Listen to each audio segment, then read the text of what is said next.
Alright, Johnny Wanders here. You know, I've been doing a lot of stuff without filming it because living in the real world is honestly a lot better than filming everything I do to report back to YouTube just to try and gain some followers. Now, I wouldn't mind some followers, as in to help share the experience I've done so people don't have to go through the heartaches and experience it fully themselves. You can vicariously live through me, stand on the shoulder of the giants that I'm standing on top of shoulders. So we all help each other, and it'll go a lot better, you know. But I don't feel like recording every little thing I do, and I've done a lot lately. One of the random things I did in an hour is I took my old Pod X3 and I made a Pod X tree. So as you see, I took the pedal board off, and I noticed when I opened it, for some reason my pedal board, the wah pedal and the button selectors weren't working. So I opened it up and realized the wire was just short, and I realized I never used the whammy bar or whammy pedal, and I rarely touch the buttons because I'm actually using this mainly as a interface to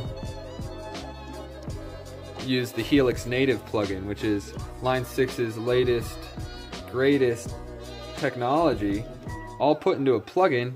26 megabytes, which seems pretty small, and they made this new incredible technology. So I like the Helix native because you plug in, you record a direct intake and a direct in intake wave, and you can alter it 7,000 different ways. You get that pure guitar tone before it hits the amp. So I like Helix native because this you had to configure to do that. In the Helix native, it does it automatically, and I can send those DI takes straight to the producer. He can use his amp emulation. He can run it through a real studio rig, and it'll play just like I'm playing it live. So I love that, and when I can get into reamping, I'm gonna reamp the shit out of stuff. So I honestly want to turn this into a head and see if I can put this technology into an amp head, and I'm gonna add tubes in line, and I'm going to put big ass speakers to it and see what the fuck happens. I got a couple crossovers I might fuck with to add some 15s and cross over the bass just for them, and then get some 12s for the mids, and I'll send everything to the mids. Or maybe I'll get some fucking tweeters and send, tweeters some 8s and mids some 12s, and then fucking bass some 15s like fucking Dimebag. Anyways, this is done. I just, screwed it together. I like it. It's got this wood grain that matches my bus. It's very crude. Like, obviously everything was just cut out. I cut those holes with a drill and then filed them down to make them look halfway decent. But I like it. It's a real rugged, and it's really light, and it's portable, way more portable than it was, because it's a metal casing. And I was gonna cut the metal casing into this, but then I was like, I'm not really a metalsmith. I'm more of a woodsmith, a woodworker. I work way better with wood. Metal's sort of that next step I'm gonna get into. I'll get a welder soon. But project here today, do the same shit with my slightly broken Line 6, fucking awesome Line 6 Spider 2 amp. Now, when I was driving my house to my new location, something fell and broke these two knobs off, which is pretty brutal. And effectively, for some fucking reason, unbeknownst to me, the mid and the treble broke off. Fuck. Like, how do those fucking knobs break off? Never found those. And then what it does is, when I'm playing it, I hit my metal tone that I saved. Cool, chugging. Then the treble goes all the way down. Then the mid goes all the way down. Then it's stuck all the way down because these two switches are broken. I don't know why the fuck they do that. Maybe when they broke, they were turned all the way down, so the slight vibrations of the amp vibrate those two pins or knobs, potentiometers, and when it vibrates it signals it like I'm twisting it. And everyone knows with the Line 6, you can hit your insane. Doesn't matter what your knobs are set to, it's going to your setting. But if you touch any of those knobs, it goes to the custom setting you have right here. So, sort of cool, but right now it's fucking me. Love this amp, and So real quick, just to take this head out, this is the line 6, you know, Spider 2. Just 4 bolts on the top, and then I took these side bolts off. Those, I don't think those weren't holding it at all. And, or it might have been, either way. I took, oh, obviously it was doing nothing, so I didn't take this one out. Wait a second. Yeah, they were doing nothing. They were holding the grill in. So, okay, just the 4 top bolts, and I even took this off just in case, the holder. And the bitch slides right back out, folds down, unplug it from the speaker, wham bam!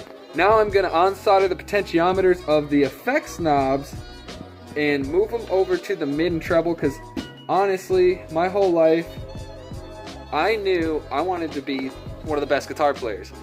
And the first time I messed with the flanger, I sat there for 5 hours or more fucking with knobs in a flanger. So I decided at 13 or 14, I don't want to fuck with effects until I'm really good at guitar. And I spent all my time learning techniques, scales. Didn't learn bar chords till I went to Berkeley, and that was about, I was 13, went to Berkeley when I was, I think, 18 or 19, so I literally, bar chords were really hard for me to hold my first finger all the way down. I do have some fucking, you know, nasty chops, but I never played bar chords, and I didn't realize how hard, you know, I just thought it was lame. And then I realized, holy shit, these bar chords are really hard to hold. So if you're just playing licks and riff, and you don't do bar chords, it's actually quite an endurance test, so do bar chords. So basically I want to add a different cabinet to this. I got big ass Pioneer cabinets down here. I don't know what the fuck I'm going to do, but I want it to look more woody, and I want to add 2, 3, 4, 5, I want to add a bunch of speakers and see what happens. I think I want to add 3 speakers, and I'm going to wire it into this bitch, and I might just use its speakers and replace its 12 or 10 with,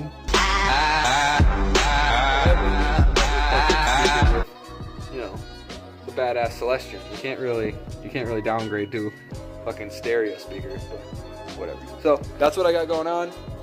Other than that, down here I got this piece of cedar I stained. It is literally, you know, it's just a part of a tree.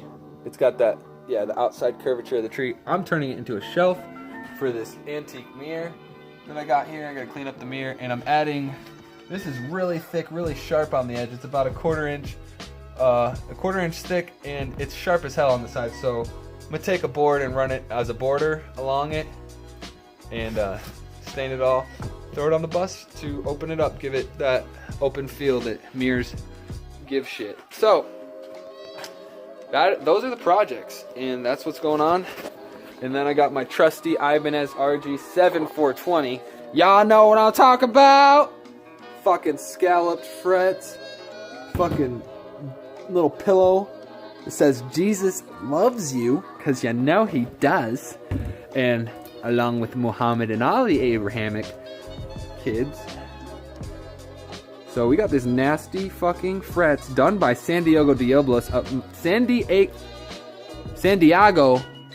Diablos from Miami. I bought this when I was 17. I sold my gnarly Crimson Swirl DK2 Dinky, which was a 6-string.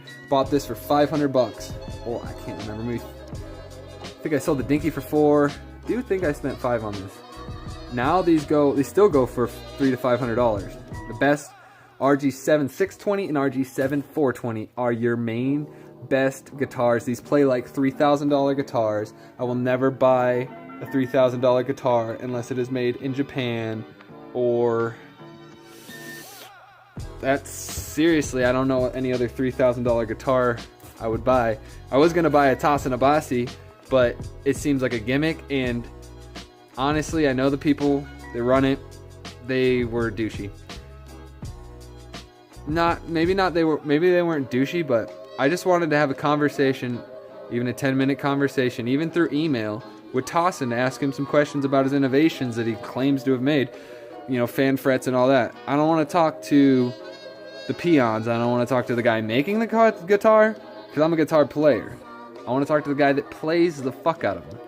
I do consider myself cut from the same cloth as all those great motherfuckers, and I spent a lot of time doing manual labor, you know, work intensive, handy dandy car work and transmissions and engines and fucking building houses and shit.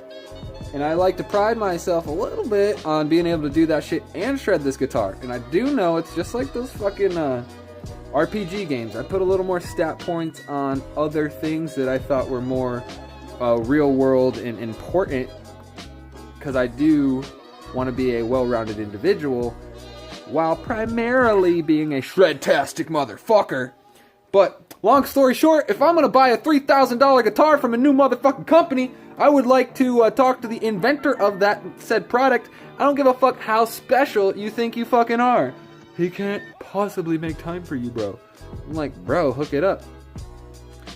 And it was actually a Berkeley bro is a CEO or CEE of that company, I don't know. And I was like, yo, just hook it up. It's like 3 guys running the shit. It's you, business, it's the guitar maker, and probably his helps, and then it's Tossin. It's like you could hook up talking to Tossin. I think he was just hoarding Tossin. I don't even think he told Tossin. Don't really care, because there's no fucking way his 7 strings play better than a RG7 420. Maybe, probably not, because it wasn't crafted by the hands of Hattori Hanzo descendants. So fuck it all.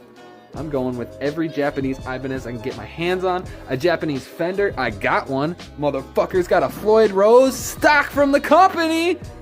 Ho, and a humbucker! Show you that later.